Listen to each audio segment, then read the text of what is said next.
અમદાવાદના ચાંદખેડામાં ઢોંસા ખાધા બાદ બે બાળકીના શંકાસ્પદ મોતના કેસમાં નવા ખુલાસા થઈ રહ્યા છે। બાળકીના માતા ભાવના પ્રજાપતિને કેડી હોસ્પિટલમાંથી ડિસ્ચાર્જ કરવામાં આવ્યા।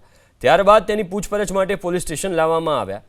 માતા ભાવનાએ પણ પૂછપરછમાં ખીરાથી જ મોત થયું હોવાનું રટણ કર્યું। પરિવારના તમામ સભ્યોને ખીરાના ઢોંસા બાદ જ તકલીફ થઈ હોવાનું સતત નિવેદન આપતી હતી માતા। પોલીસે બાળકીના મૃત્યુ પહેલા અને પછીની તમામ ડોક્ટરની ટ્રીટમેન્ટની ફાઇલ મંગાવી છે। તમામ રિપોર્ટ સિવિલ હોસ્પિટલમાં આપવામાં આવશે। સિવિલ હોસ્પિટલમાં એક્સપર્ટ પેનલ દ્વારા તમામ રિપોર્ટની ચકાસણી કરવામાં આવશે। ડોક્ટર દ્વારા સારવારમાં કોઈ ભૂલ થઈ છે કે કેમ તેની પણ તપાસ કરાશે। પરિવારના સભ્યોની પૂછપરછમાં બાળકીની હત્યા કે મોત અંગે કોઈ કારણ સામે આવ્યું નહીં। હાલ તો એફએસએલ રિપોર્ટ, પીએમ રિપોર્ટ અને વિસેરા રિપોર્ટની રાહ જોવાઈ રહી છે।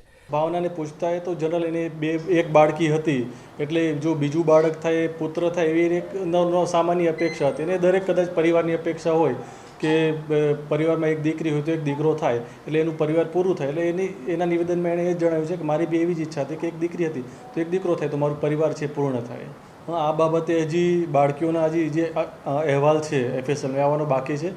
એટલે જ્યારે બધા અહેવાલ ભેગા થશે ત્યારબાદ જ આ બધી જે ફાઇલ છે એને કમ્પાઇલ કરી અને ડૉક્ટરશ્રીનો અભિપ્રાય લેવામાં આવશે। આમાં આ કેડી હોસ્પિટલમાં જઈને બી પૂછપરછ કરવામાં આવશે કે જ્યારે બાળકીને લાવવામાં આવેલી હતી તેની શું સ્થિતિ હતી, તેનું મેડિકેશન શું કરવામાં આવ્યું હતું ને એ બાબતે પણ તપાસ કરવામાં આવશે।